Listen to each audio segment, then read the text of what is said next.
Hey guys, this is Luthais, and today I am very proud and very happy to tell you guys that I'm talking to one of my favorite developers, Marco. And Hello. the reason, sorry, Marco, just say Yeah, hi go to the on. people. The reason Hey, that the reason that is my favorite developer is because I have played on a map editor. I love being creative, but looking at the two maps that he's created and knowing the amount of effort that goes into it, um, most of you people don't, most of us don't have a single idea. I mean, if you go into the map editor, there are pre-made assets that you can place in the map editor, which they had to create, or put together or something like that. So, and when it comes to the map, and we're going to discuss this $10 DLC thing right at the beginning of the interview, I don't think you guys have a clue of how much work, and not only work. Remember, you don't get really paid for the amount of work you do. You get paid for what you know, your expertise. And Marco's expertise combined with the amount of hours and grinding that he put into this map, me personally, I feel $10 is an insult. Okay, that's how I feel about it. And I always look at ways to get more money into this game, and I'm not really a guy who buys 5 accounts, but when the first Iron Sons DLC came out, I jumped at the opportunity. I didn't really care what I got from it. The skins was just a bonus. But I am discussing with them constantly ways, that we can get something out of it and then they can just get more funds. Because whether you guys realize it or not, without funds, this game can't get to where we want it. Okay, if they had Bethesda's funds, they could make all our dreams come true. Okay, but unfortunately they don't. So complaining about a $10 DLC when Marco has put almost a year of his life into it, in my personal opinion, is really, really bad. Okay, I understand your guys' point of view, and you can go back, wherever you want to go back. But I've been here for 5 years, so let's not discuss that. And what I want you to do now is go to Google and type in $10 items. Okay, and then go to the first search result and check what you can buy for $10. Okay, I'm sure you guys are going to have a few laughs of what you can buy for $10. Okay, most people go to McDonald's and spend $10 for one day, which doesn't help them at all. But I just want you guys to put it into perspective. The $10, I want you guys to put that into perspective. But in any case, Marco, up to you. Please tell us, what you do in the company, what you're about, what your responsibilities are, and then we can go further. Okay. Well, hello everyone. That was quite an introduction, Luthais. So I did not pay that guy to say that, so don't. We did not discuss that previously, but this is really nice what you say. Anyway, I am the lead level designer at Entrada. I'm a contractor who works from home, and I worked on Orca Island and Canyonlands DLC. And you're responsible for a bit of the promotions. Yes, I'm responsible for a bit of the promotion. The trailers that you do watch for the game, a film that created by me. The Canyonlands one, I had my I had my brother help me on that. He's a video editor. Okay, cool, great. Yeah, that is some fancy work there to get it into that detail. I'm sure a bit of work goes into those trailers. Oh, a lot. I mean, the Canyonlands one I was really like running to the deadline. And we're like, we need to release this very soon because we knew we wanted to get it out before the free weekend, because if there was any issues with it, we could patch it up before like the floodgates were open. So it was the week before, and I had no clue what I was going to do for this trailer. So my brother offered to help me, and he was a really big help there. I just did all the CryEngine stuff and got all the footage out for him. He was the one who composed it all together. So that really took a big weight off my shoulders. Oh, well, I can definitely give you credit there. I remember the first trailer with you looking down at the quad, going through the gates and everything. I was like, brew, if I could do something like this, I'll be on the next level. That would be some epic. That would be some epic freaking gameplay. But yeah, then you completely responsible for both maps, and you had someone helping you. But I mean, the majority of the work, you did, and Yeah. you did study beforehand. Yes, I did. I did a computer games design course for 3 years. When I came out of that, I didn't get a job in the industry. I think I've explained this many times Yeah, before. yeah, Is yeah. like you need experience to get the job, but you need the job to get experience, and there was just a vicious cycle of like impossible to put your foot through the door. Yeah, I've Um, I've never understand that work ethic like in Yeah, it's like that with many industries. It's who you know, and they really mean that. They really mean those things. It's like it's who you Yes, it know. is literally who you know, because walking into any job, they say you need experience. You're like, okay, bro, how do I get the experience? If I need the experience to work, how do I? Does it make Yeah, sense? I know. It Does it doesn't make really sense make what any you're telling sense. me? So this is how I kind of stumbled upon the Miscreated project. It's just Mm.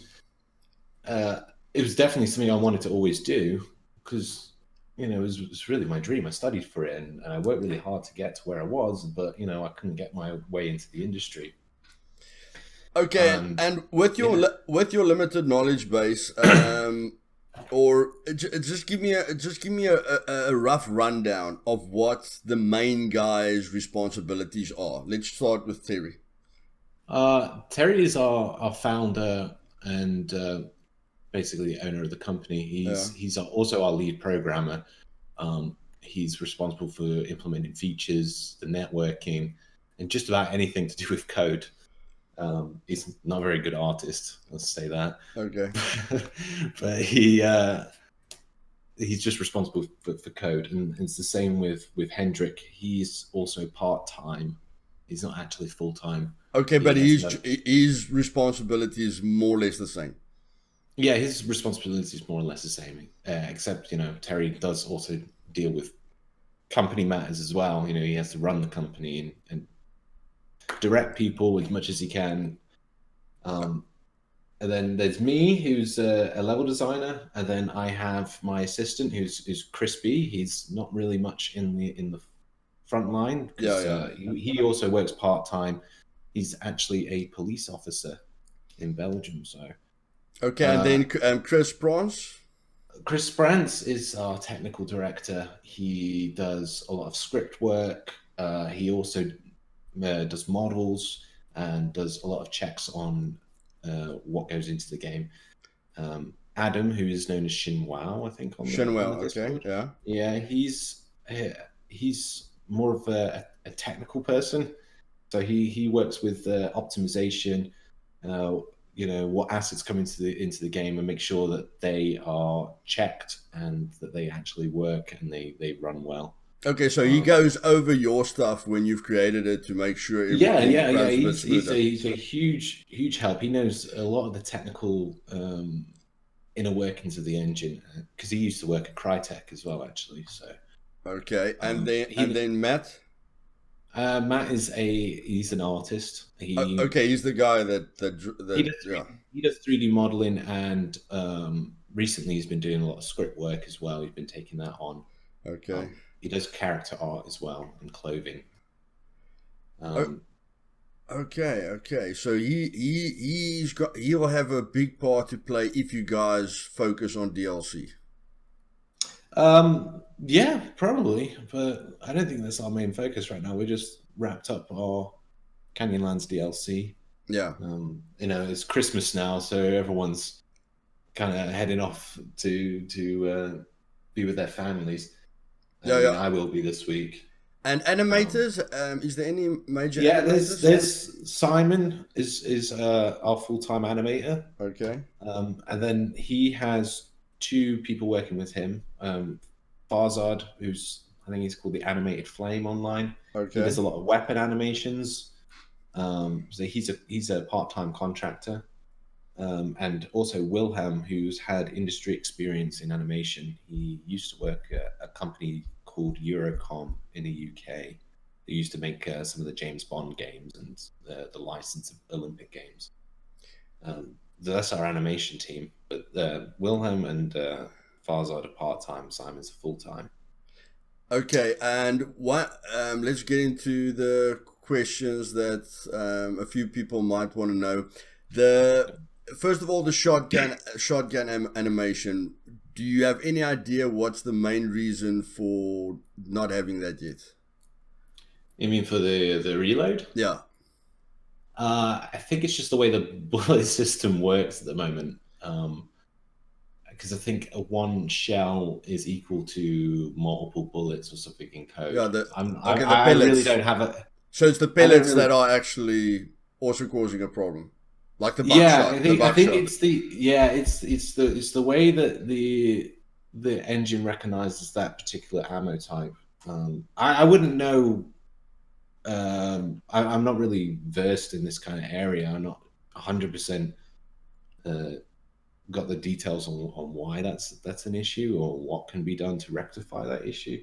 Okay, and have you guys But ever that's what spoken? Have you guys ever spoken about the animation when your character looks backwards? That you guys can maybe that he's running backwards. Have you guys ever yeah, I know discussed the one. maybe cancelled it? Like take the animation out that the guy can't look backwards. This is actually when we did the free weekend, we went through and wrote a list. Okay. That is on our list. I think we're either going to fix it or we have to somehow remove it. But it's somewhere in the code for free look for some reason. But that's Hendrik's job to look into. But it's on his list. Okay, that's great. And then regarding the map making, okay, yeah, we just discussed this, which is going to be very positive for the community. Me and Marco just chatted for about 5 minutes, I think maybe more than 5 minutes, which, yeah, which was a bit of a waste of time. But in any case, yeah, the invisible walls that a vehicle hits now and then. Can you, because you work on the map, have you got any idea what causes that? I wouldn't know. Is this when you're just kind of driving down an empty road and then Yeah, suddenly it just kind of yeah, your quad just ramps up in the air, or your vehicle just ramps up in the air. I'm not quite sure. It might be a latency issue with the client, the server, and the physics system. Okay, but Um, there's no way that that the map itself can have something there, like an invisible asset or invisible no, I prefix mean, or anything. no, I wouldn't believe so. I wouldn't believe so at all. There was instances like very early on where we had stones and things which would constantly flip the vehicles, but we've since removed those out. If there's something that is an issue when you're driving down something completely empty and then the vehicle completely suddenly stops, then I think if you send me a screenshot of that location, I can double check it. But I don't think there's anything in the maps that would cause that. It's probably just a latency issue. Okay. And then we are going to get to the really positive thing now that we spoke about before the interview. But a few people have asked me the towing cable. Mm-hmm. Maybe just an idea to make it a solid bar, to add a bit of stability to dragging it. Mm-hmm. That it doesn't fly all over the place. I mean, I know that's not in your section, but maybe just something that you guys can think about is just maybe making it a solid draggable piece so that there's not such a lot of movement. I mean, that probably could be possible because I think the tow cable is using the physics system, and you Yeah. can pick how many segments are in there. So maybe it's just a matter of just changing how many segments are in there to change that. But like you just said, that's something that's not in my field. So Okay. I'm probably not the best person to comment on that. Yeah, and So, then you guys did discuss trailers, like you made that large truck, which you thought you could maybe add a trailer. I know there's a lot of difficulties to that. If you don't, know anything, that's fine. Have you got? Can you say that it's somewhere in the next, in the future, or it's not? I've not seen it being discussed personally. So about adding trailers to the semi, you mean? Just trailers that you can add to the vehicle, and put maybe put stuff in or stuff like that. Um, I'm not sure. I haven't seen it being discussed personally, so I wouldn't know. I Okay, think teams focus on other things at the moment, so I don't think that's on our radar right now. okay, 100%. And then the great news, guys, is we can we can say this, eh? Come It's a on. definite. The flipping. It's a definite. Okay, okay. I think the hotfix is about to release as we're recording. Okay, so guys, be very excited.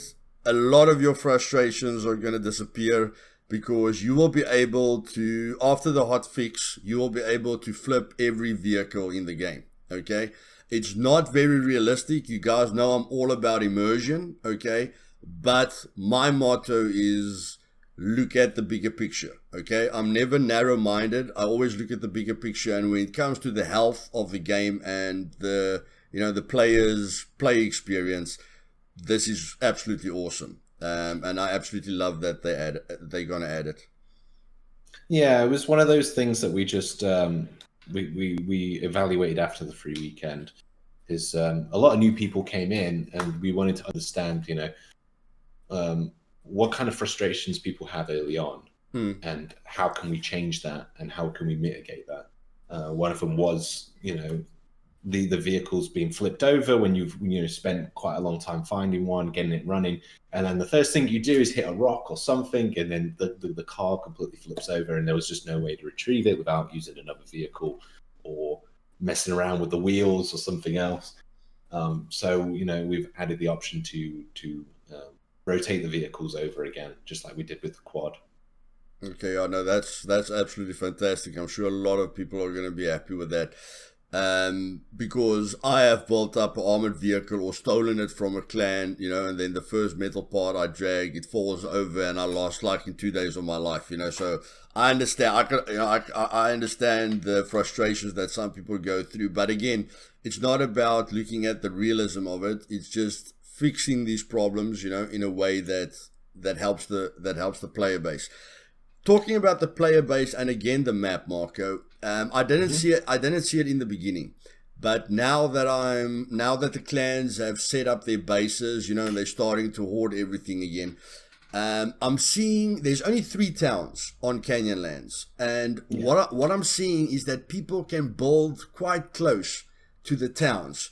So we've yeah, got we've got bases right around every town, and I mean, I think everyone spawns in a town or in a town section at the yeah. moment. So yeah, the new players and the guys spawning in are being ripped apart, and because those guys are in the area, of course the loot doesn't respawn. Okay, so I've got 2 questions there. Question number one is: do you think it's ever possible to make the player's effect, like the zone that he's stopping loot from spawning back in? Do you think it's ever possible to make that circle around him extremely small, or just let loot respawn whether someone's in the area or not within the next 10 or 15 minutes, or just make his circle smaller so that something can't spawn in front of him and look unrealistic? I don't think we've ever publicly talked about how loot respawns. Maybe people have made assumptions on it. Mm. Um, in all honesty, it's kind of like a secret because we don't want people exploiting it. Um, I mean, if that's the case where there's no loot in the towns, then maybe something has to be done about it. But um, I think that's just one of the changes to that makes us different from the original map, is that there's this different kind of gameplay to it. But I mean, if it is continues to be an issue, it's something that we will look into and change. I mean, I'm not stopping support for this map right now, so Okay. it's still very early days for me to really sift through the feedback before making big fundamental changes, something like that.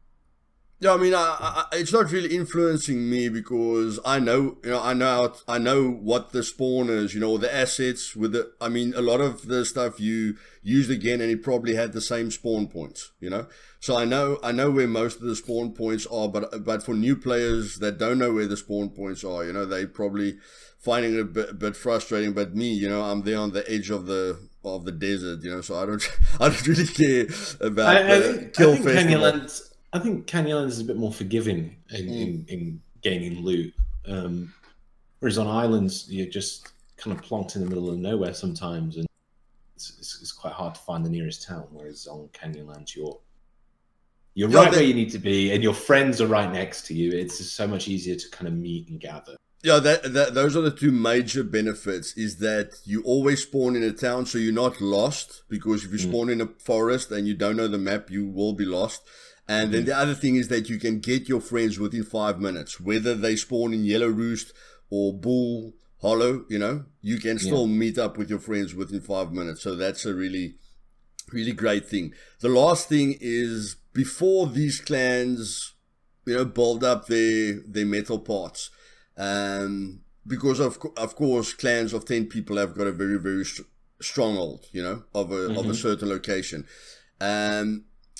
Is there any plans? Are you getting any feedback about these bases being set up right around every town? And have you guys? I know. I mean, if you're going to change, it's probably going to be next year. When you guys are rested and everything. But do you think it's possible to? I mean, the map it's smaller than Orca Dam, but do you think it will be something that you guys will think about just expanding that circle of the no build zone? I mean, it's certainly possible. There's been changes for this hotfix for, one of them was Dodgefall, which is kind of a controversial topic because there's a road leading up to it that was blocking players from even getting on top of there because people were building, pretty much making that a solid stronghold. So, that was the first change I did make. That was probably the most dramatic one. Okay. If there is a general consensus that there needs to be something done about this, then sure. But I still think it's quite early days to judge it right now. But Yeah. I've just seen in the last 3 days, that it's really been escalating. Because what I do is I build my base, I jump down the hill, like I put all my loot in my base, I jump down the hill, and hopefully spawn in Bull Hollow, and then I go to the factories to farm the lumber, from the lumber crates. So yeah, I try and do those things as time effective as possible. But I do know that more than 500 meters, it's very difficult to kill a person. There's that challenge on Steam. Get a kill at 500 meters, and I know it's very very difficult to kill a person at 500 meters. So if you guys ever think about it, I think if you just take not really the camping sites. The camping sites are nothing, but I mean, if you take the last house, the last building of the town, and you push the building zone 500 meters, so that the guy who's shooting from his base has at least a 750 meter shot or a 500 meter shot, that can force him to at least have to come out. Then it won't be that hectic, but I mean, you do get if you run through Orca Island, you're gonna get a guy in his base. That happens, but yeah, I think at some point, me personally, I feel that the new players are gonna be affected by those guys because they are experienced, they know how to get the loot, and they've got the numbers, and because new players are forced to spawn in the towns, they're going to get a bit frustrated if someone is able to headshot them with an 8x scope, from their base. Because he can't counter it at all.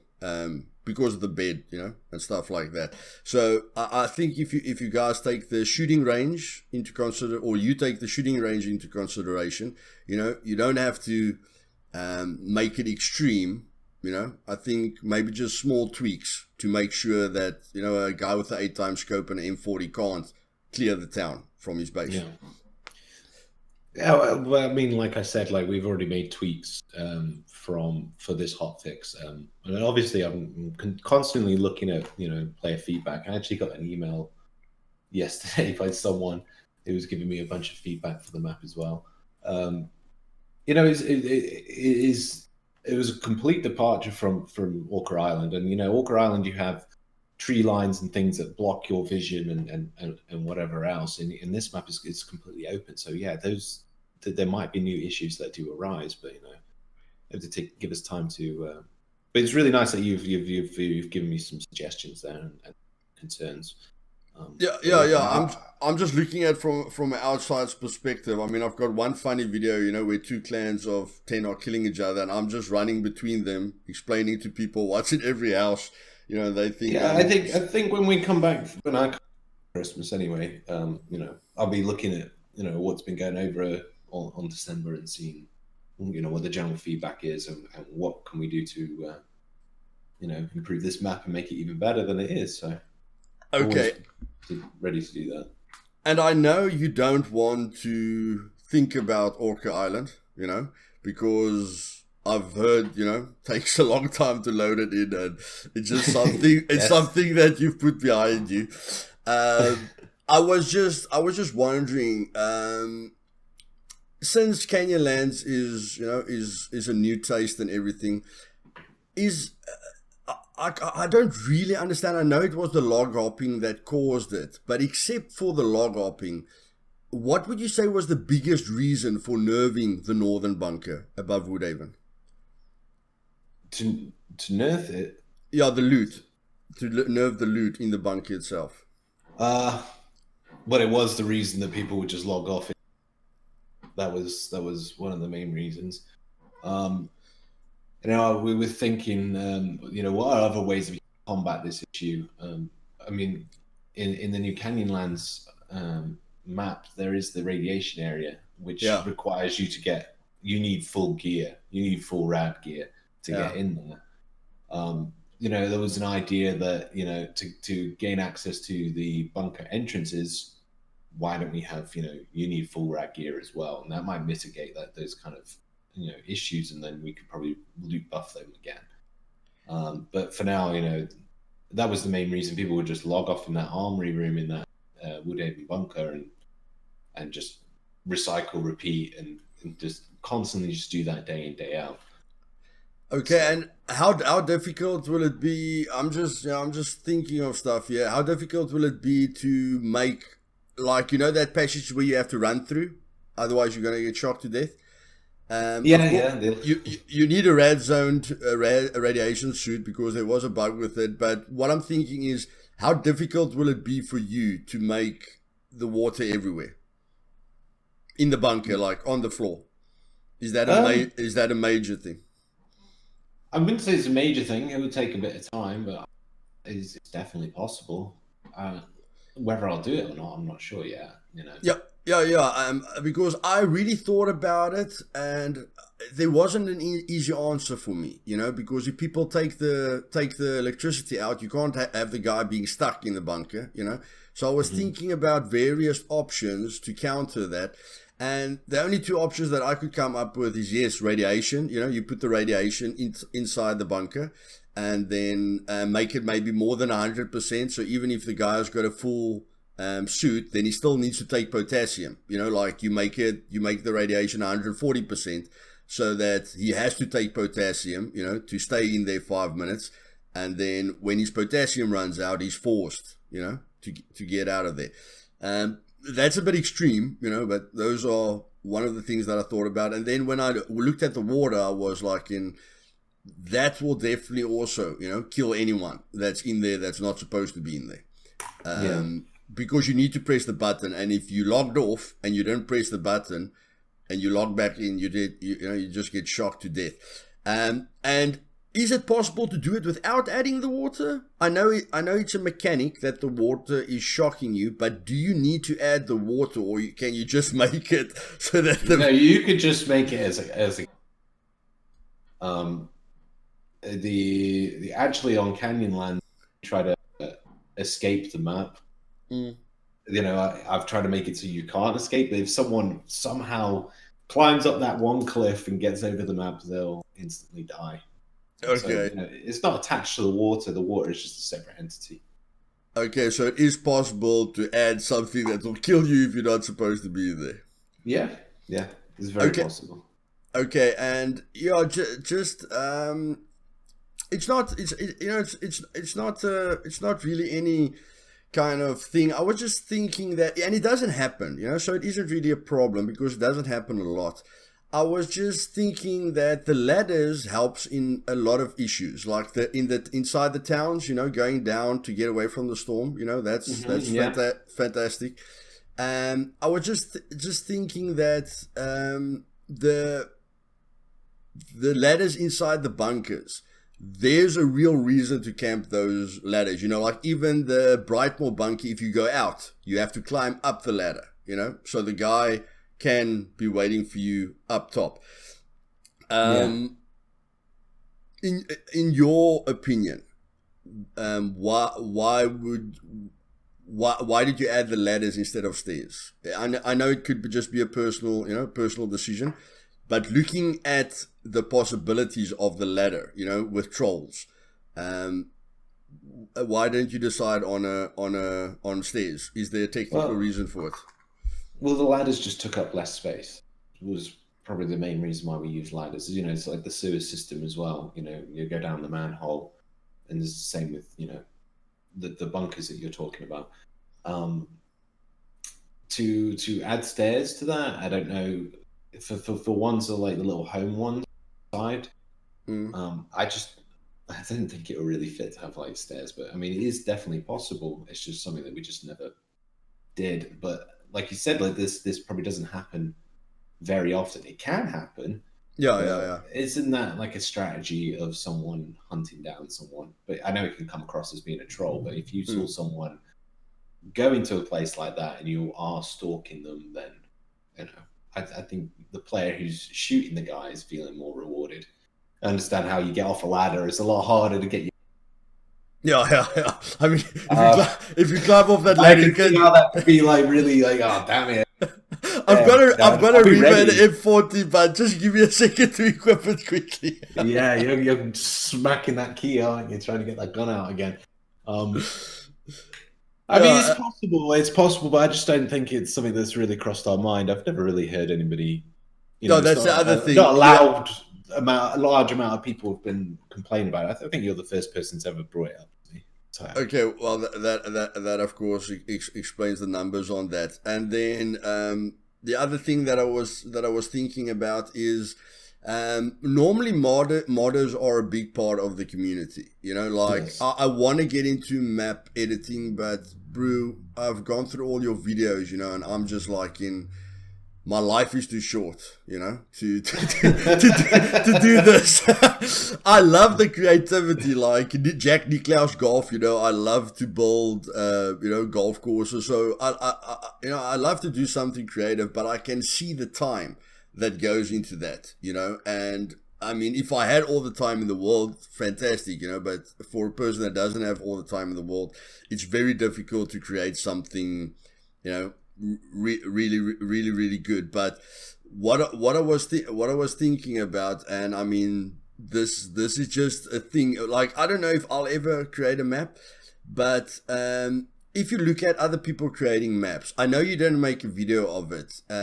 Is there do you think there are other sources that can explain to you how to make a bunker or how to make a cave? Because I know it's not in your tutorial, but I do know people are doing it. So of course, I can probably go ask them as well. But I was just wondering, is there another resource for me to make a unique cave or a unique bunker?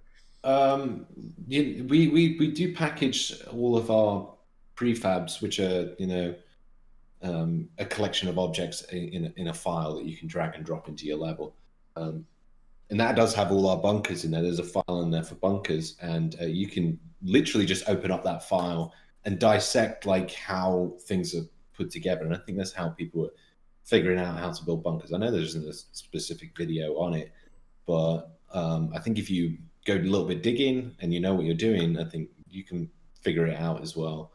Okay, and the same with the caves, or the caves are a bit more. The caves are very similar. I think the bunkers are, they snap together on the grid, whereas the caves are kind of built up of multiple rock assets that kind of make the shape of the cave. And what do you feel lags? I mean, if you've got a great PC, you don't have this issue, but what do you think causes the most frame drops in Sultan? Do you think it's the assets in Sultan itself, or the cave that's underground, close to Sultan? I wouldn't think it's the cave. No, the cave's not rendered at all.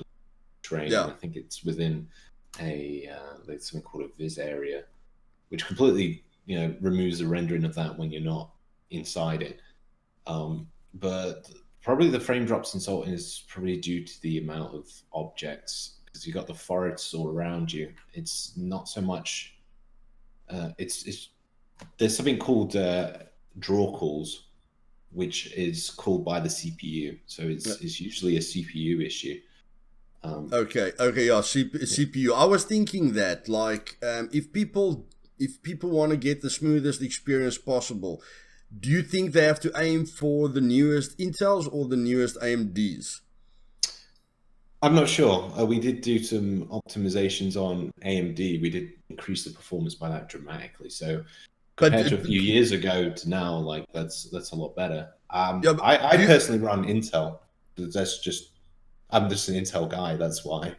Okay, but in your opinion, do you think it's like 16 cores will help you more, or like Intel's single core strength will help you more?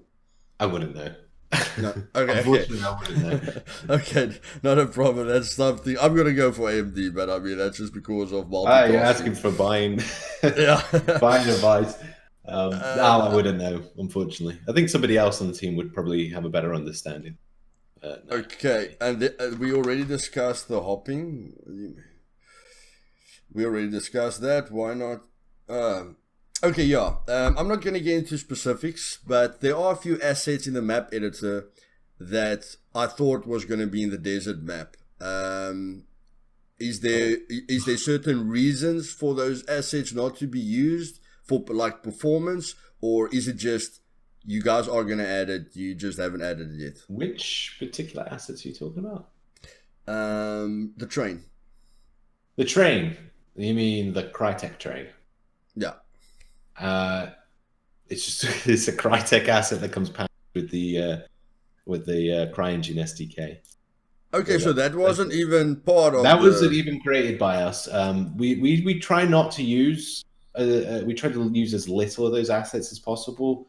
Simply because we don't actually have any of the source files for them. They're actually just all CryEngine package files. We don't have the raw files for them, which we use because there's no max file, there's no PSDs or anything for us to edit them very efficiently. So if there is an issue with that particular asset that we need to fix, we just don't have the source material to fix them. Okay. That's why we don't use them. Guys, but I know which ones you're talking about. Yeah, that just tells you how much I know, Feel free to use them. Feel free to use them. No, I just saw someone use them, and I was like, those are a bunch of cool assets, and I thought they to are. myself, I'd really love to use that in a map, but it was my lack of knowledge that I thought those were the newly created ones for candidates. No. If you go onto the CryEngine website, they have a marketplace there. There's a bunch of free assets from Crytek themselves, and definitely those trains are part of one of those packs, and that did come packaged with the CryEngine 3.8. Is there any reason why, like I said, I don't know if I'm ever going to create a map, but is there any reason why a map creator won't want to use them? They're completely free to use them. Like you could definitely use them. Why wouldn't they want to use them? Why, in other words, why didn't we use them? Well, I mean, I just explained, but no, not you guys. Like a map creator, do you think it can cause issues that guys aren't aware about when a lot of people join the server? I think they're pretty safe to use them. It is just more files for someone to download when they join your server, because I don't think they're actually in our game files. I think we removed a lot of them. But feel free to use custom models. Feel free to get stuff from the CryEngine's marketplace store, or make your own. Okay, and then of course my next question was, why not replace the tractor, because it falls over every time I drive it, but that problem solved. Problem solved, yeah. I didn't even know it fell over every time. Like 10 out of 10 for me. I think you're unlucky, Luthais, man. I am one of the most unlucky players on. Yeah, people have seen that. I am extremely unlucky. One who stops the DLC from creating what pre-action. Okay, yeah. Have you guys got any plans? Like I said, I've got no problem with the DLC. Okay, and I mean, I bought Miscreated for $10. I spent about 3,000 hours. I think that's a fantastic fucking investment.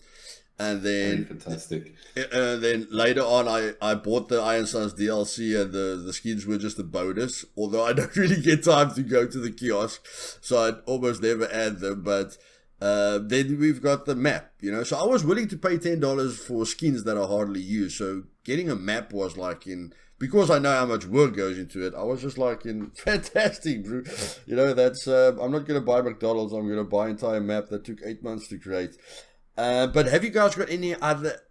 I don't want you to tell me what the ideas are, but do you guys have any other ideas other than maps? Certain things that you want to focus on, so that your true fans can help you do the things you'd like to do, which cost a lot of money. Well, like I said earlier, I mean, we've just Canyonlands DLC, and we've had this free weekend, and we've got some primarily some feedback from those players. This is something that's up for review in January when we all come back for Christmas. So we were just kind of evaluating how December goes and how well this DLC does sell. But saying that, I don't know if we have any plans just yet for additional DLC. But so far, December's been really great for us. Yeah, no, the boost was phenomenal, and I said long ago, we're gonna break the 5,000 mark, and we did. I think. I looked at the official servers. Of course, there's a ton of modded servers, But I just thought the new player base might not look at modded servers. They'll probably all jump into the official servers. And I did stress, for a little while. I was like, can we handle this rush? That's we were prepared. Jump on us. We were definitely prepared for it. I mean, to i3D. By the way, i3D are absolutely fantastic. They've really helped us out. Yeah, you guys made a contract with them we've had a very good working relationship since very, very early on. And if it wasn't for them, where we are today. Yeah, I mean, I think the funds would have been gone by now. Yeah, they've been absolutely fantastic with us, absolutely fantastic, and helping throughout the 3 weekend. We were monitoring all the servers in different regions, and as soon as they filled up, they had a server ready to go, and then that one filled up, and we had to keep adding and adding. But yeah, they were a big help. Yeah, no, that company really helped you guys out a lot. Talking about companies, the AI. I know you guys are working through. Kythera. Yeah, Kythera. My tongue ties every time I have to say their name. Yeah. Have you guys still got a good relationship with them? Do you have plans to move away from them? What's going on there? Well, Kythera's technology is fairly ingrained into Miscreated. It's not going anywhere. We actually like working with Kythera. They're a really good studio. They work out in Edinburgh in Scotland. Okay, so you guys have got a very healthy relationship with them. Yeah, they've been working with us really early on. We definitely needed them from the beginning because, out of the box, the AI system that Crytek's provided just did not scale to the scale that we wanted it to. So Kythera's solution was a lot better, and they've they've been helping us throughout, and I think they've made great strides in it. I just don't see any reason for us to completely rip out that technology and just replace it with another one. It's just a lot of lost work, to be honest. Yeah, I've gone through that site, you know, with the models, and I've seen some really freaky models, and I've had a lot of people tell me that they need, you know, a bigger threat, and because Fallout is such a big hit, and both games are working with mutants, you know, they always run back to a boss, you know, a thing that can destroy everyone, and then it would be cool for them to only be able to get past that boss, you know, to get into some kind of special bunker if they're a clan, you know, or they extremely good. Now, I thought Bethesda is extremely large, but I just thought for a second, how would you do that? And I mean, the AI company is apart from you, but I thought about the spider's venom that hits you, and I thought to myself, that is a projectile. And it's quite a fast projectile. I mean, it's not very slow, but I mean, I think they can make that projectile just faster. So a boss is possible. It is possible, okay. But would you? I think it takes a lot of funds for you guys to ask them to bring in major fancy mutants. All the model work and the animation. It's all done in-house by us. Kythera deals with behavioral trees and the technology, so they're really just the programmers. If there was something that we wanted to do, a new behavioral tree, that's where you're talking like, you know, this is where it's going to be, you know, costly. For us to take something that already exists and try and apply it in a way that we want it, like you said, like using the spider mutant behavior tree, the projectiles, to create a new mutant that uses those same kind of features and things. There's very possible in-house for us to do. We don't really need Kythera to intervene there. Whether or not we're doing that, I can't say. I mean, I mean, it's entirely. Yeah, I'm talking to one of the devs here, you know, so I'm just gonna throw out my shots here. That's fine. I think the numbers are a major problem. You know, having hordes is a major problem, and Dead Matter is sitting with that same issue now, which I don't know if I'm glad, but I'm just like, you know, nobody's perfect, and since Fallout 76 had a problem and Red Dead Redemption Online had net coding problems, I'm like, what do you guys expect? Do you think a small company is going to get something perfect that AAA companies, you know, haven't had perfect yet? I really don't know any AAA survival game. There's always been indies trying to take on this task. I mean, Bohemia, you know, with DayZ, that's probably the biggest budget one.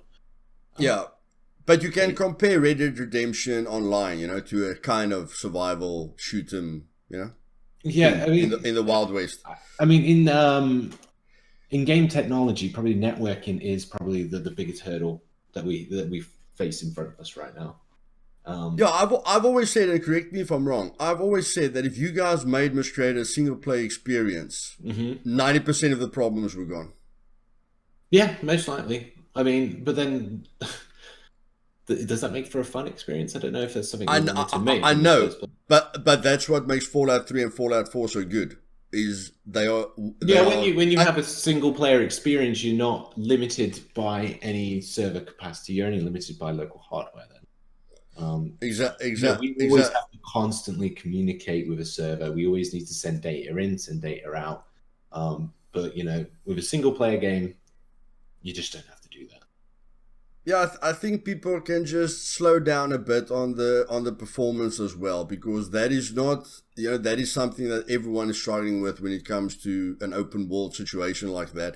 And that is why if you start up Fallout 4 now and you put it on ultra graphics, you know, your system's not going to have any problems. But if you step onto any online survival game, you know, it's not going to run like Fallout 4 for the specific reason that it's a multiplayer game. So it's not only you guys that are struggling with this, and Dead Matter was something that I saw coming. if I have to be honest. What they were advertising. Like I'm always positive. I always try and stay positive.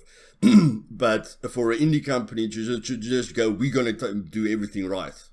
I'm like Survive the Night's Promise, that as well, and they gave us trailers that blew our minds, and then when game day came, everything dropped to the floor. The thing about Dead Matter is that they haven't presented anything, to the public yet. So I think we're a little bit too quick to judge them at the moment. I think people have to be patient. They're just quite like us, they're quite a small team that's trying to work on something that's quite ambitious, and we were the same. We were a small team working on something quite ambitious. No, I'm not trying to break them down. I'm just saying, looking at Daisy and Miscreated, and even when Daisy comes out, nothing is perfect when it comes to an online experience. Oh no, definitely. There's always more issues with an online experience than there are with a single player experience, because there's probably a million different ways. There's unlimited different ways of doing things, because one player could be doing something, another player could be doing something else, you could be doing something else, and that combination could cause an issue. And it's like, how do you detect that, and how do you fix that, and how do you find that? It's just, whereas in a single player game, it's it's very controlled, and you can see exactly what's going on. Okay, and then one personal question. I've seen all your map editors. How quickly can you add the sea? How quickly can you add the poisonous water to the sea? Poisonous water to the sea? Is it not salty? I think the ocean. You mean? Yeah. The ocean builds up your radiation, but I always thought to myself, for immersion purposes, you can't drink seawater. So when I saw in your map editor, there's a poison. There's a poisonous water that you can use. That you get poisoned immediately when you drink it. The ocean uses something different. That's the thing. The ones you're probably looking at, the materials for water volumes, there's like two systems. One is the ocean and one is water volumes. And the ocean uses something different. I'm pretty sure Hendrik made it salty. So I think if you drink it, it's not so good for you. But I don't think it. But like you said, I don't think it's very poisonous. But that's something that's for Hendrik to look into. That's not me. Yeah, it's like I've got a hardcore server, and you won't believe me. Like, there's not a lot of players on there. Like, I think over 100 people have joined it, and then they just quit immediately. Because they died 10 times within half an hour. But there are still some people that tell me, there's too many deers on the server because you up the AI. They say there's too many deers, and it's too easy with the blue mushrooms. To never have a water problem. And I'm like, I mean, I don't think about that, because I think a new player isn't gonna experience it that easily. But because I know where the swamps are, I'm gonna experience it very easily. But I thought to myself, that could be a PvE aspect. But the one thing that I'm careful about is you guys did have a radiation storm that killed everyone. And you guys had to nerve that. So I'm thinking to myself, you touched on that, but it's very difficult to go further into the difficulty of making, not the AI, but making the PvE aspects really difficult, because you did touch on it. And you got a lot of, feedback on that people log out, when the storm starts. Yeah. I mean, this is a private server that you run, right? I think there's definitely some scripts that you can alter. I think you can even alter the how much the weather affects you. I think you can alter. I'm not too sure on item spawners, but maybe. No. All my weather kills you. It's like worse than the first radiation storm. Yeah. And the AI kills you as well. But yeah, I just found it very funny. One clan told me, there's too many deers, so we're not struggling to eat, and it's too easily to get the blue mushrooms. So make that even more difficult. And I'm like, there's almost no one on the server, so I don't know what you guys are complaining about. But I felt that there are a few ways to make the PvE more difficult, but that is for me and hardcore fans, I don't think that is a good business idea for the majority of the player base. Yeah, I mean, you can't really expect. You're kind of like just throwing new players into a pit of glass, aren't you? If you're doing that, and immediately they're still learning it, and all these server-wide events are happening, or like the mutants are really difficult, and that's I personally just found it. Yeah, I just found it personally very funny when people complain about dying or being raided, because it is a survival game, So I'm like, why do you play a survival game if you don't want to die? Like there are many games where you can respawn, like PUBG, or there are a ton of games there where you can just enjoy yourself. Why do you play a survival game if you don't want to die? I think the frustration comes from because you lose everything. But that's also kind of the magic as well. I don't think I've played that really gets my heart racing when I'm in a desperate situation, because I know it's like I'm going to lose this bag and I'm going to lose all this gear if I don't survive this, and it makes my hands sweat, and I'm absolutely terrible at shooting anyone in Miscreated because of that. Yeah, my first magical memory was the first day I went on. I think it was just the military base in Pinecrest that was maybe open, or just I think it was just Pinecrest and the military base that was open, and the mutants were quite strong in the military base. And I remember two guys chased us down with a quad and a pickup truck, me and my son, at night. And I'm a grown up, but I'm stressing myself to death. And then when my son got split up from me, he literally said, his worried voice came over the chat, and he just said he's going to leave the game. Just because he lost me for 30 seconds in the darkness. He said he can't handle it anymore. He's going to quit the game. And I'm like, no man, it's not that bad. But in the meantime, as a grown man, I'm like, this is fucking hectic, man. The feeling that I'm getting is insane. And it was literally Miscreated that brought me back into gaming, because I was done with gaming completely, because I come from Civilization 1 and Wing Commander, Duke Nukem. I'm an old school gamer. Yeah. So the new games don't attract me at all. But the Miscreated definitely, and if I look at the player base, I think Miscreated is giving the older player base, something really fantastic to dive into. And I think the kids have got more than enough of their share, of what they can enjoy. But I think Miscreated. Sorry for the cell phone, guys. It's I forgot to put that on silent. It's okay. I think Miscreated definitely gives that fear factor. I mean, I've never, maybe Escape from Tarkov for a second or two, but I've never had that adrenaline pumping rush where I literally can't aim due to fear, of dying. And I just thought to myself, if you guys could add that to the PvE side, then I can have a constant adrenaline rush and maybe die from a heart attack, But that was my hope for the game. Is like, in this PvP is so freaking awesome. I would love that feeling, with the PvE side of it. And then when you added that storm, I was like over the moon, And then 2 weeks or something later, the community came down on you guys, or you saw that hundreds of people were logging out, and it was really, really sad for me, because it opened up the thought to me that you guys can't really push it. Like, you tried it, but you can't expand on it, because you only added one freaking storm that happens once in the blue moon, and it got a lot of feedback. So if you add a bunch of stuff, your Discord will probably be flooded. And probably no one will play anymore.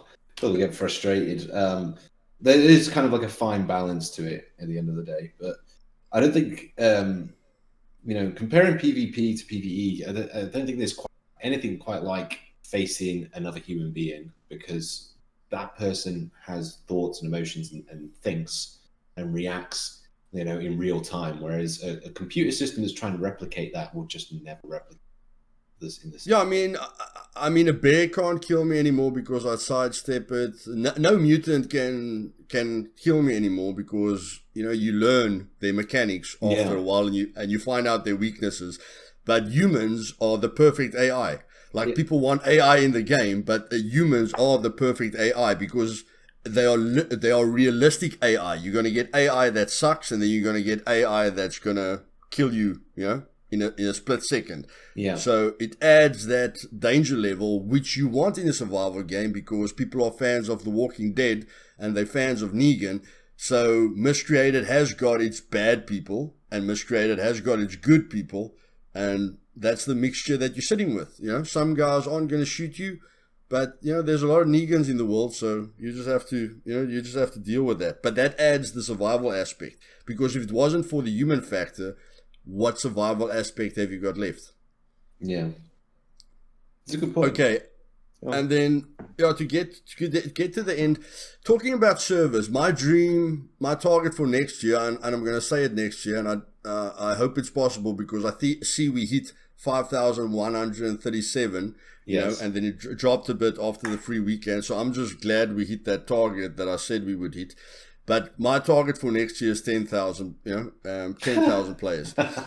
What I'm thinking about is we need more servers if we implement anything that's fantastic. But one thing I was thinking about is there are definitely different players, and the reason that some players are upset that the quieter servers got wiped is because they need an easier server. They don't want to play on a PvE server, but they want a server with less people on it and a smaller threat level, or just a different kind of player.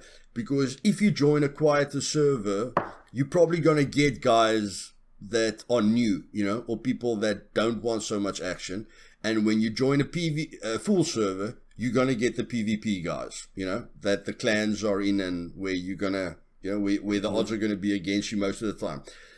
Just an idea that I'm putting out there is that instead of splitting up the player base, the way it was split up before you guys closed the servers,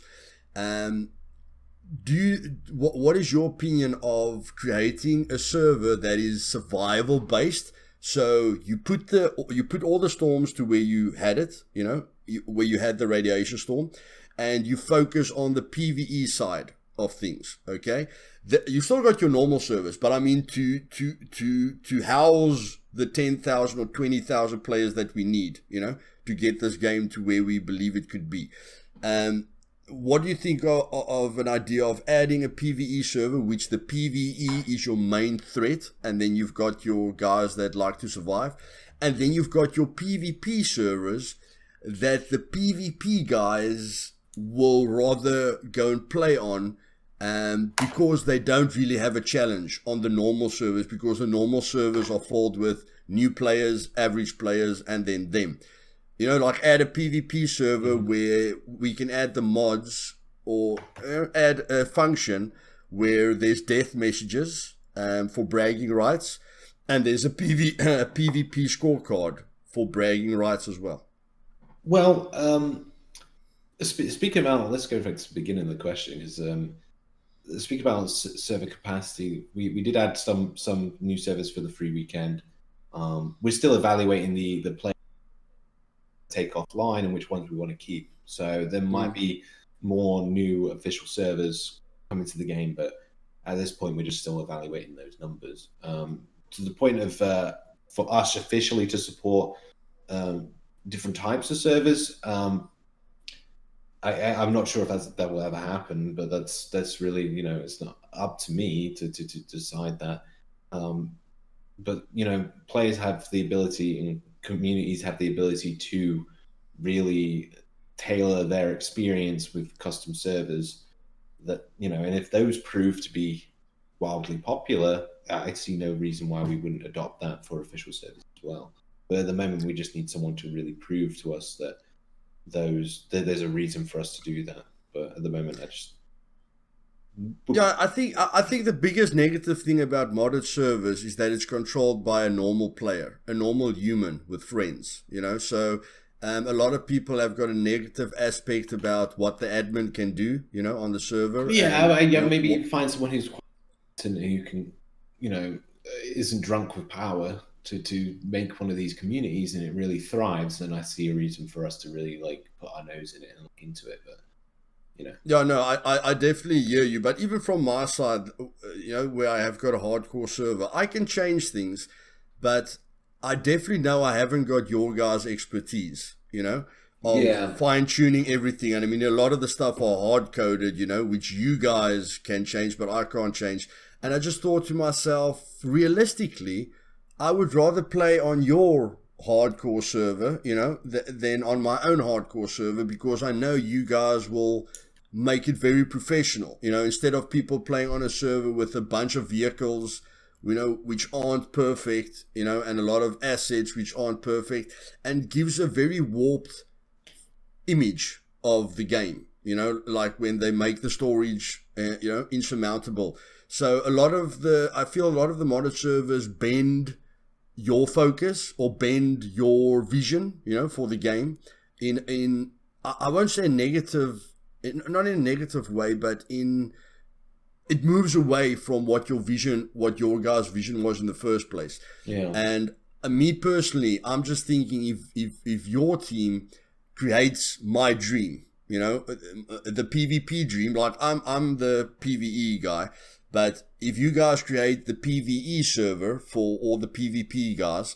and you guys create a PvE server for all the PvE guys where PvP is still open, so it's still an official server, no rules, but everything is just done on an extremely professional level, very fine detailed, and you can take feedback from your player base. I think, of course, that opens up much more servers. It puts the PvPers against the PvPers so that they are constantly happy. It puts the new players on the normal official servers where they can just, maybe start learning a bunch of stuff. And it puts the PvE guys on a survival game, on a survival server where they've got the PvE threat as well as the PvP threat, but the PvP guys might not want that. They might not want the other threat level. They just want to go in and kill. They don't want to sit in their base when there's a storm, or really focus on survival. So yeah, that's just something I thought about, and because of the player base, like I don't know if we can get to Rust, but or 50,000 players, because the servers can only take 50 people, and I even think 50 people's on the max, because I feel there was better performance with 36 players. I think 50 players pushed it a bit, which I don't know if it's my perception, but I think the 50 players are already pushing the server a bit. yeah. Well, more players, more things going on, interacting with the server. Of course, it's going to affect things. But coming back to your point of trying to make these custom servers official, is I think if the community can show us that it is something that a lot of people desire, then I do believe that we could look into it. But honestly, right now, I just don't know if that's the case just yet. It's you have to convince people above me to do it, but it's really just not my front to comment and say if we could ever do that. Okay, and then we're getting to the end now, Mark, and I appreciate every single second that you spent with me, and I really appreciate the time that you've given me to talk to you.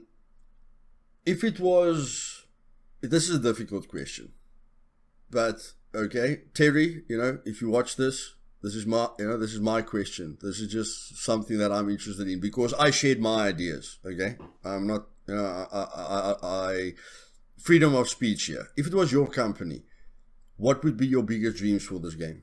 What have you thought about that you thought, if we'd had enough money, I think this will blow people's minds?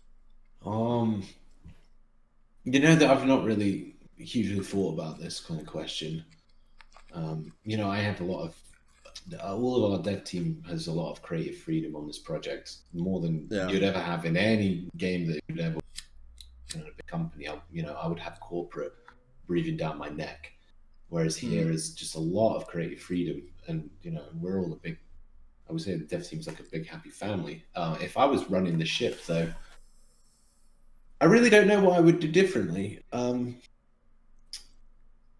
That's a really tough question, Luthais. Like, because And not necessarily differently, just add like what is like a funds. feature I would love to add that I couldn't? Yeah, if you guys had Bethesda or Rockstar's funds, what would be your biggest dream to add? Oh wow. I think a bigger world and a bigger world, more creative freedom with what players can put their mark on the world, such as bigger bases, more storage, or anything else like that, or terraforming. But this is really way out the box kind of like Yeah. ideas. But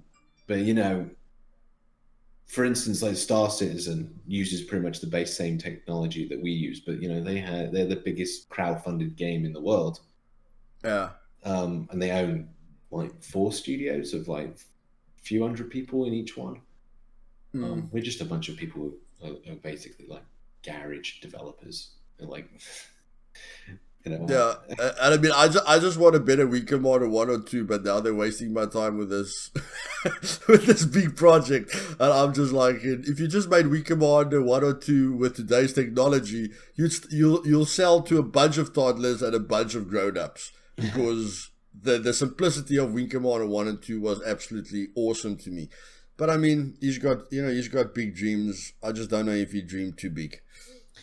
Yeah, I mean, you're always limited by technology, and as technology grows, your ambition can grow with it. I mean, that's what's hindering all video games.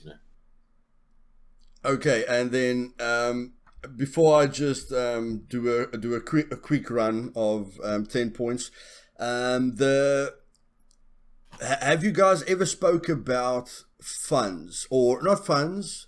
What your plans are for the future? For, I know you had that other game, that you guys touched on, but are you guys discussing a backup plan? Because people are complaining about $10. The game's been running for years. You guys are being paid every single month, and I'm sure you guys aren't being paid peanuts. So funds are going somewhere, and with $10 payments, it's not like you guys can be in Mauritius for 5 years. But have you guys got any backup plans to say, hey, with everything that we've learned, we can maybe change the engine and create something that is like our perfect image of what we wanted? But and I say that with a bit of hesitation, because again, you need funds. Just like you need funds to make Miscreated better, you need funds to go and create your own game. But have you guys ever discussed opening up a Firestarter, or this donation thing, this Kickstarter to show something that can spark the whole world? I think if we were to do a new project, sure. I wouldn't say we would ever change the technology of Miscreated. I mean, people say like, oh, if only we're on that and change their update there. That's not feasible. That's basically ripping down the entire building and starting from scratch, because you need to redo the foundation. Yeah. So that's never the case of switching to a new engine. And a new engine, it will just have just as many problems, or maybe new problems or new ways you have to tackle things. Yeah, but if you represent the ultimate Miscreated, you can get enough funds to employ people which can solve. Yeah, these I mean, problems. like if we put a Kickstarter for a sequel or something, possibly. But I think this is something that we need to still discuss internally. We haven't. We just seen what the new DLC is bringing for us, and this month, like I said, December's been really, really, really good for us, thanks to the DLC launch, the sales, and the free weekend that we're having. And we're almost halfway through it, and so I've already seen some early figures, and it's looking really good. It's looking very positive. In my opinion, most of the people are happy. You guys didn't get a lot of refunds. In my opinion, we don't get a lot of refunds. You think? Yeah. Um, well, I'm not really sure what the exact figure is. But I mean the stuff that you guys saw were like you said, it was good, you know. So um, I think it's still good for the game. I don't know, you know, how many are gonna. I don't know if I mean the 5,000 players, you know, are probably, you know, we do have these people that are unhappy, and of course it was free. I think the free thing, you know, was a big part of it. But I mean, to stay at 5,000 players at the moment, you know, is being positive, and I wish we could climb to 10,000 players, you know, but everyone is not me, which, you know, No, I think a sad. big part of it is really just marketing it. Mm. But you would spend just as much money on marketing than you would developing the game. So, and it's extremely expensive. I it's outrageous how much you could spend on marketing very easily, very quickly. But you know, why would we Okay. rather spend that? Would we rather spend it on building a really good game, or would we, you know, just kind of spend it on marketing? Have you guys ever thought? I don't know. Can you fund a game while it's running? While it's running, sorry. Yeah, I have a few rich people that just say, "Yeah, yeah, make it better." You mean like I've got a million. I mean, well, we don't have a publisher, we don't have anybody like that, but that allows us to, you know, do our own yeah, thing. but you know, like a few places in Dubai, you know, which dad is a prince and he can give you $2 million out of the pocket, out of his pocket, you Yeah, know. someone would no. That's wishful Okay, thinking. I think you know, to get someone to fork over a few million just to build a video game, for us to build a video game, is just like, it's very difficult to convince investors. You know, they're risky investments. But you know, we do have contacts with some of these kind of people, but um, yeah, it's still an internal company matter, which we will continue discussing throughout the next year. okay. Well, you know, I'm gonna be streaming next year, so I'll do my utter best to show people what you can do in the game, because I feel a lot of the streamers, um, you know, I don't know if a lot of the streamers, like, I remember Summit, you know, Summit was streaming it, the big guys were streaming it, and I promise you I face planted about 20 times while I was looking at them playing. I'm like, bro, we need someone who knows what's going on here, Yeah. because what you guys are showing is not that exciting. But in any case, yeah, we will all tackle next year, you know, together, and keep fighting, you know, with you guys. And I really, really hope you guys can get to ideas for funds, you know, and think of something, you know, that the player base can be excited about. Yeah. I don't know if everyone gets excited about a map, but maybe they get excited about clan clothing, because I think clans are a big part of your player base.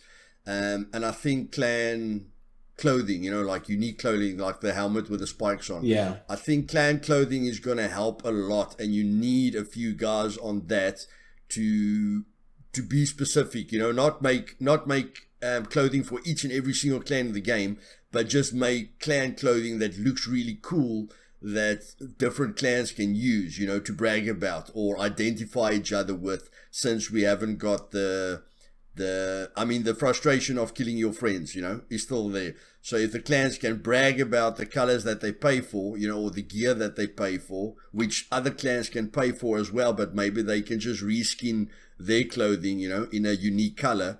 I think a lot of the work will go into unique gear, you know, which isn't in the game at the moment, and then just to spread it out, the clans can reskin it, you know, just a few different colors, so that they can still be unique. But other than that, I mean, you guys are the geniuses, and I really hope you guys think of something, you know, that can bring in $50 million, and we can, you know, show the world what we can do, If what you guys can do.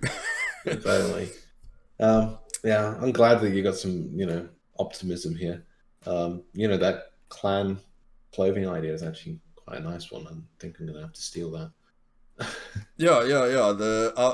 I've mentioned it to Matt, because I think he can, it's part of his Yeah, area, that's but his forte. That's what he specializes in. So yeah, you just have to open your mind with it, because it's very easy to see the negative parts of it, or think, that can't really bring in a lot of money.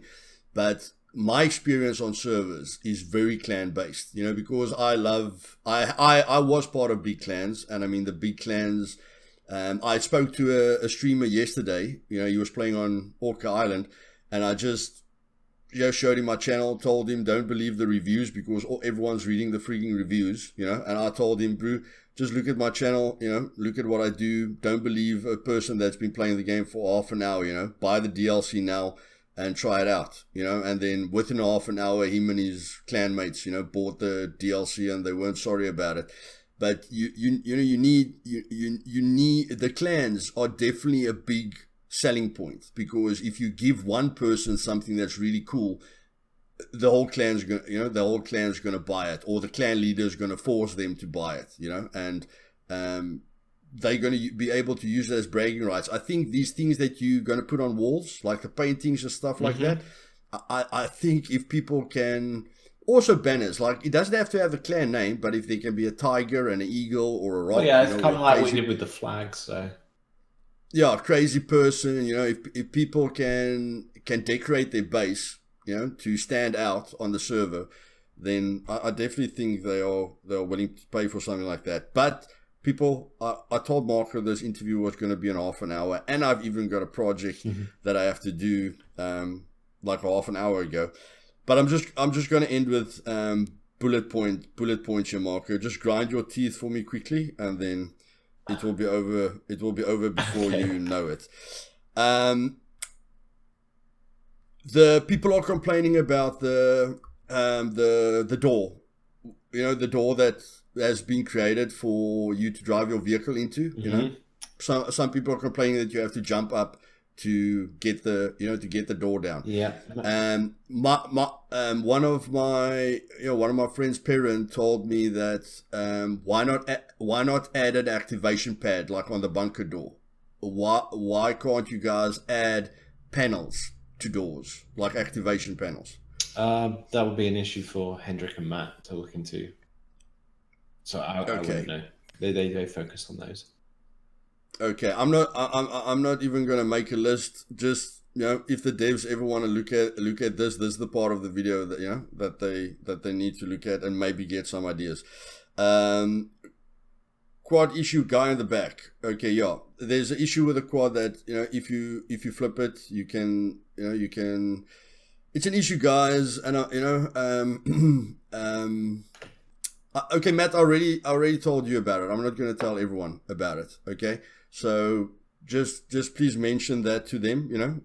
What we discussed before I started with the interview. I really hate giving people something that they can misuse. Towing cables, flip towing. Okay, yeah, the flipping is gone. We discussed that bit. Oh yeah, the beds. At the moment, you can. I never knew this because, again, I don't use glitches, I don't use advantages, and I've left many clans which, were using duping or stuff like that, and, I just write them off within a second. The bed can be packed up and then placed back again. I just said what I said I don't want to say. Okay. Yeah, okay. I didn't discuss this with you, Marco, but I've already given away the PvP glitches in one of my videos. So the bed can be packed up to reset the timer. Okay, so you can die, you can pack up your bed, and you can place it down again and die again. Pack up the bed, place it again. So that's one issue that needs to be looked at. And the other thing is gamma settings on certain screens. Some people have screens that they can set the gamma up on. I think it's a bit more difficult with software, because you guys did address that issue. Yeah, but I don't think there's ever going to be something like that. Okay, one thing I'm thinking about is I always think about leveling the playing ground. Now, a lot of PvPers put a dot in the middle of their screen, or they buy a screen with a dot What's in the middle stopping of the them screen. putting a piece of blue tag screen? At some point, you just can't stop it. At some point, it becomes the point where it's just very difficult to. Someone will find a way. I understand that, but to equalize the playing field, can we maybe think about adding a dot like most games have? You know, a site, Yeah. a site in the middle of the screen. It doesn't have to be a site that goes bigger and smaller if you're running around or not. Just a dot in the middle of the screen, which most PvPers are using in any case, to level the playing field. And then with a gamma, something that I think a lot of people will be excited about is adding a legendary night vision or thermal glasses. Okay, you don't have to answer it. I'm just putting it out there. I always want to level the playing field between the PvP pros that are using every single advantage in their arsenal and new players, that are complaining about getting killed on sight. And for one another reason, they don't know why those guys are killing them that quickly. It is skill, but the guys do use every advantage in the book. Limit fun because of vehicles jump out. Okay, yeah, the vehicles have been solved. Falling through. Oh yeah, when you put an item down and it falls through something, is that something that can be addressed, or can you give us a location where we can always throw something down and it will never disappear? If you tell us what item you're throwing on the floor, we can usually fix it. Okay, so it's not every item that will fall through the floor. No, it's usually a physics proxy issue. It's just the box that they could uses to calculate the physics. We just have to make it a little bit bigger. Okay, I'll test that out. Who must I send that to? Send it to Matt or someone. I think they can solve it. Okay, and then I've already made a video about it. You know about the rolling glitch and the permanent suppressor glitch? No. No, I don't know. Okay, but again, I think these are just like out of my. If there's a floating rock or something, tell me. Like, I can do that. I'm just. This is probably the only dev interview, that I'm going to get. Maybe I could talk to Hendrik or Chris, I don't know. But you said Hendrik is part-time, So, yeah, I mean, he'll eventually get a message. Give him one. Yeah, so the end of this video is just that you guys can maybe go through at some point, because I'm mentioning everything, and next year you guys can see if you can solve it. But in my PvP video that I made, I did show all the glitches there, so I can even talk about it because everyone knows about it. When you look in the direction that you're rolling in, you can roll forever. Your stamina doesn't go down. Yeah. And when you break the animation of a sniper rifle or a gun, no one can hear the gun. When you break the animation as soon as you fire the weapon. Can you just give me a link of that video and then I can pass it on to make sure we get more attention on it? Okay. And then the last thing there, need to load. Okay, I already spoke about the low pop servers. Like I say, a lot of the people tell me they want they need those low pop and medium pop servers because they are just not that crazy about PvP. They don't want to play on a PvE server. They don't want to play on a modded server because they love the initial vision of the game. They just don't like those intense, intense servers that are full. So they have a much bigger enjoyment level on quieter servers. It doesn't have to be dead, but quieter servers. So in their opinion, adding more servers, even though it splits out the player base, it still keeps them in the game. Okay, that's the biggest message I'm getting here, is that yes, it's negative for you guys opening up servers that don't fill up, but it's still keeping. I don't know how big those players are. I don't know how many players we're talking about, but it still keeps them in the game because that's what they want. Well, like I said earlier, like the new servers that come on for free weekends, we're still evaluating the numbers and we don't know which one is shut off or keep on. So those are just the ones that were additional from the free weekend. We might be keeping, but that's still to be determined. Okay, and is there a way? I know you guys put it in the Discord, but a lot of people were upset about losing their bases. Is there a way for people that don't go onto the Discord? Is there a way for you guys to add a notice when Miscreated starts? Like just a pop-up screen that says, we got to do something and you guys need to do this so that you're not angry. You need to counter what we're doing, or pack up your base, or put the stuff in the kiosk. Well, I mean, I'm not sure. That's a UI thing, basically. You mean it's like a message board on the main menu? I wouldn't know. Again, it's at the end of this video, so we're making it as short as possible. Okay. And we discussed the bunker spawn points and the nerving of the items. I personally feel it's not worth it to go into the northern bunker anymore for me, because I can get the same loot, at easier locations, and the bunker is a bit of a death zone. And is there a specific reason why we can't place traps in the bunkers to cover our back and to make it a bit more realistic? Because we can't use grenades or any of the throwables because they don't have timers on them. We can't cook them, so we can't really use it as a defensive item. But the traps, we can still use it as a defensive item. I'm not sure what traps conditions they need to be placed on it. I had no idea they could be underground, but I'd need to check what kind of system that uses, because the bunkers, the way that they render, certain systems just don't work with it. Like we used to have like fire extinguishers inside there, and that used a system called our dynamic world system, which takes chunks of the level, and basically it's like building a base in each chunk. Those items are base items, so interactables. In the bunkers, is using a different way of rendering, so those things were flickering because it was partly inside it and partly outside. So I don't know about traps, unfortunately. I'm the wrong person to talk about this one. Okay, and then the other thing is the basically bunker spawn points. The last thing is a big thing about Dead Matter was this house building up, the enforcing your house, and staying away from bases, which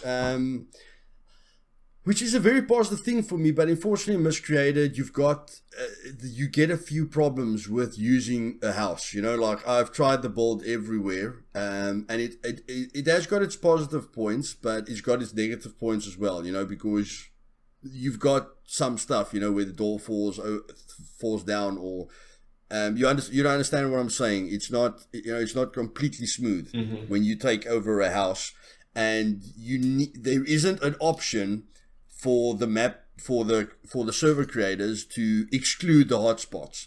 Like if they say build everywhere, it's houses and the hotspots. Which causes a bit of frustration amongst players. But I was just thinking, again, just at the end of the video, maybe a possibility of making the plot sign smaller, or taking over a house and you can only build in the house's block, and maybe changing those prefixes so that people can use it without anything going funky. And maybe like you're already adding stuff that you can put it on walls, like the paintings. I don't know, maybe you guys can open up that you can put bars, wooden bars on windows. I don't know, since we can place stuff on our base walls at some point, maybe you guys can take that into consideration with the base building, with the build anywhere, and maybe just give us an extra option to exclude the hotspots so that we can open up all the houses, in all the towns. But just an extra option. Doing something bespoke like that is there's a lot of work. The way the build exclusions work is just, they're the same code basically. There's nothing prioritizing. This is a hotspot, that's not a hot. Something like that would have to be implemented. And again, I'm not the guy to do it, or have any knowledge on how to do it. So yeah, I'm just thinking you guys progressed very far with the base building. You know, you're gonna hopefully you can complete the snapping, you know, for the buddy system or whatever. So hopefully you fix not fix, but you break that, you know, you break through that wall with the buddy system, and then of course. So what I'm saying is you progressed very far with the base building, and I would just like, you know, for any of the devs to just take a step back and say, hey, what can we do with houses? Since we've progressed so far with bases, you know, can we maybe get back to the houses, which we know people would love, you know, and just try and get that, I don't want to say dead matter, but I want to say the realistic taking over a house, you know, kind of idea. I just like someone there to take a step back and say we've come so far with the base building. Maybe we can look at houses. Yeah, it's just really difficult to balance though, because people go to houses and towns for loot spawns and item spawns and everything else. So, you know, how long will it be until an entire town is taken over by a clan? And you're already saying that people already taking over places around town.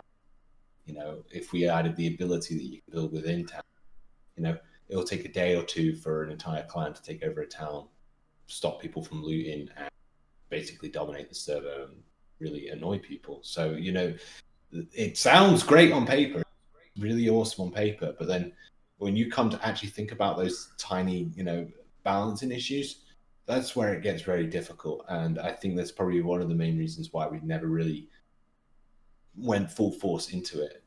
That's just, but you know, that's just what I believe anyway as well.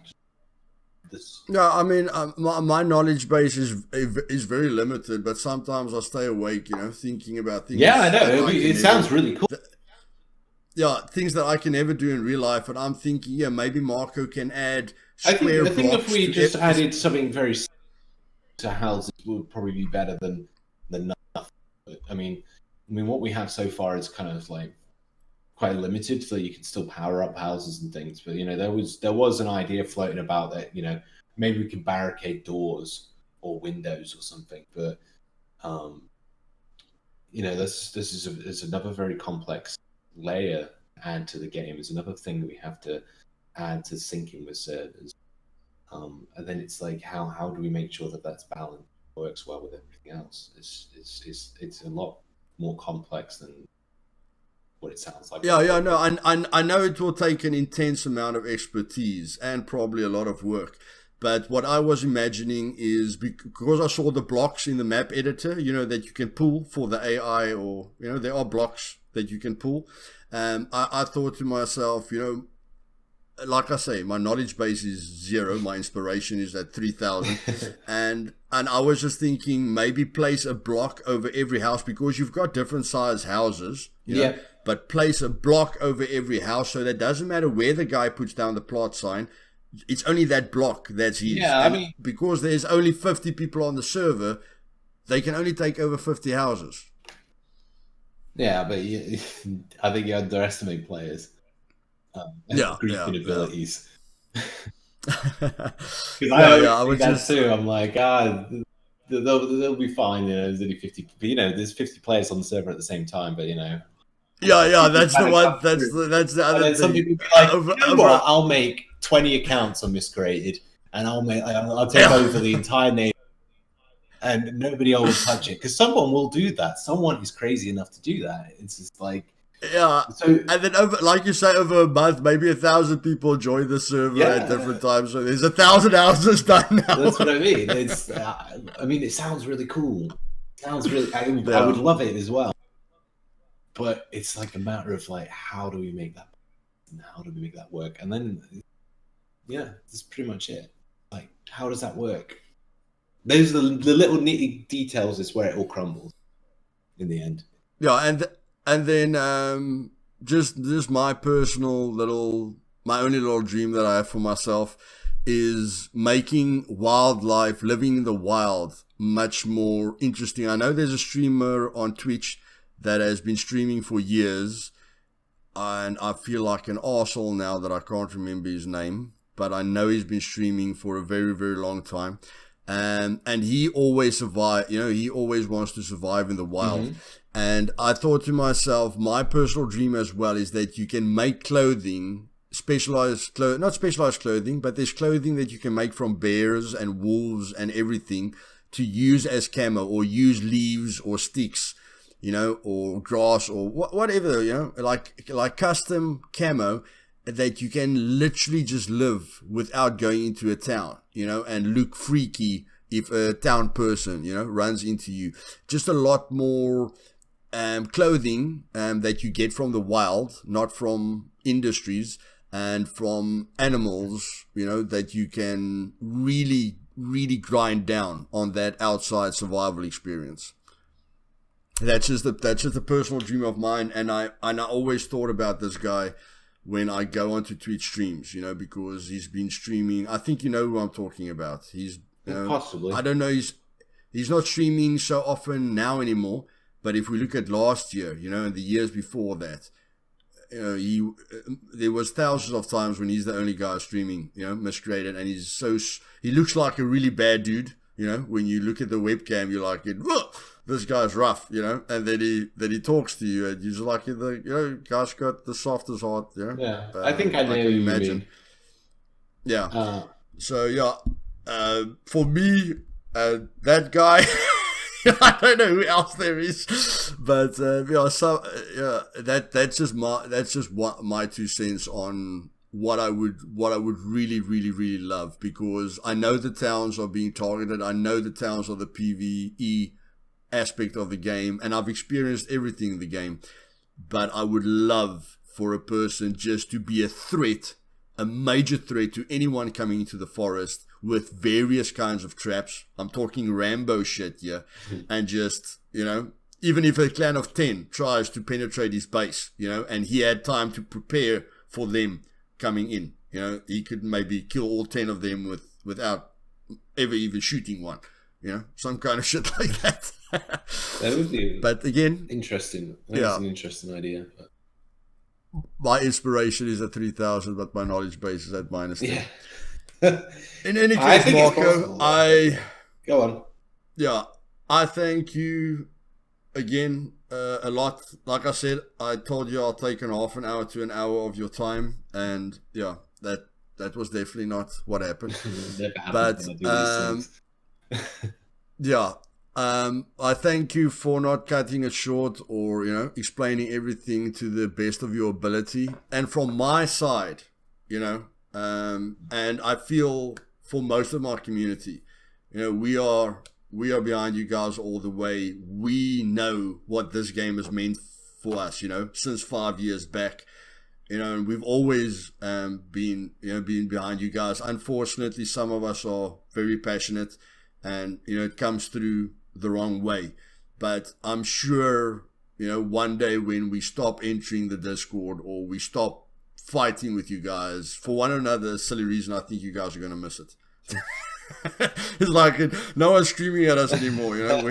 Where's everyone gone? But from my personal side, please tell the devs, Matt, Hendrik, Chris, Terry, Shinwell, even the guy that helped you, tell everyone that there's a lot of people that really appreciate every single one of them and what they've done. And I'm not in love with everyone, but when it comes to your core team, I have raised my voice a lot of the time in a very negative manner, and I'm not going to pull back on that, because that's just who I am. But in essence, over a very long, I'm not talking about one day where I blow my gasket. I'm talking about over a 5-year period. I can't thank you guys enough. And if I had to pay $1,000 for this game, it wouldn't be a problem for me. I would have to save up for a very, very long time, because that's about what I still need for my streaming PC. But I just thank you, and for what you've given us for the price, I feel it's a sin, or it's a I always felt there was something wrong with it when I look at how much time I got in it. And I mean, like I've said, I finished Diablo 3 in a week. I finished Fallout 3 in a week. I finished Fallout 4 in 2 weeks. Far Cry. You know, you finish so many games that cost you a lot of money. You know, we're talking probably about $1,000 if we look at the AAA games that we play. But they are done. We finished them, you know. I'm thinking of maybe doing a series on Fallout 4 where I do the survival mode and I don't use the VAT system. But I mean, that's basically as far as your options go. Because once you've seen, you know, the storyline, you're done for. You know, you can't talk to that AI person 5 times in a row. You're going to lose your freaking mind. But you can meet 5 different people in Miscreated, and it will always be a new experience. And I know of many people that have built up fantastic friendships in this game, and I really feel that's where the magic is. Yeah, I'm really humble for your kind words, and yeah, it's really humbling just to see a lot of people come together and play this game and really enjoy it for what it is. I couldn't be more thankful, to be honest, having this job. You know, you guys fulfill my dream, so there's my thanks. Yeah. No, I mean, we haven't done much. We just played it, you know. I know we can be passionate, but I always laugh at myself sometimes as well. You know, when I look at your tutorials and I look at mods, I'm the dumbest idiot in the world when it comes to mods, because when my brain looks at it, it just goes, weh! You know, just error, and my brain just can't get that. I'm thinking to myself, you're just playing, you know, you're just using something that someone else created, and now you think you've got this say in the matter, you know. But if you had a say right at the beginning, you'd probably have you probably have the arse end of a game like this. You know, like if you guys listened to us before you started with the game, you'd have a shit festival. You know, like you wouldn't know where the arse begins, where the head ends. These things just kind of creep up over time, don't they? Yeah. I don't have a crystal ball. That's just the way it is. You can't foresee the future. It's only when people start. Anyway, I think I don't know what else to say on that. Yeah, so just from our side, I hope you guys have a fantastic Christmas and New Year. Thank you very much. We'll be here when you come back, and there'll probably be a few guys still being passionate at some point. But I hope you guys, fight as hard as you can, because I think it will be a very sad day, when you guys have to move on to something else, or you can't create Miscreated 2. I think that will be a very sad day, and then some people will wish they pulled back, some of their words when they have to go back to Fortnite and other games. Yeah. Well, thank you for your time as well. It was really nice talking to you. It was a pleasure. Okay. And guys, yes, like always, I don't know why I don't do this in the beginning of the video, because it looks like most people do it, but click that subscribe button if you're not subscribed yet. Press that like button, otherwise I don't know what you're doing here for 2 hours in the first place. And then, click that bell button, because I'm going to give you guys secrets, which I didn't even ask Marco about, because me and my community are the treasure hunters. Okay, so he can't tell me where this shit is, but I have found a lot of shit already. I just can't read gibberish, so we're trying to decipher all the clues and the blue laser clues and everything that we're getting. But I am gonna give you guys the secrets. Okay, hopefully I'm the first one, but I mean, there are clever people that can look at what's been placed into the map. But hopefully we get there first, guys. So have a great day, and thanks for spending some time with us, and see you guys in the next video. Cheers.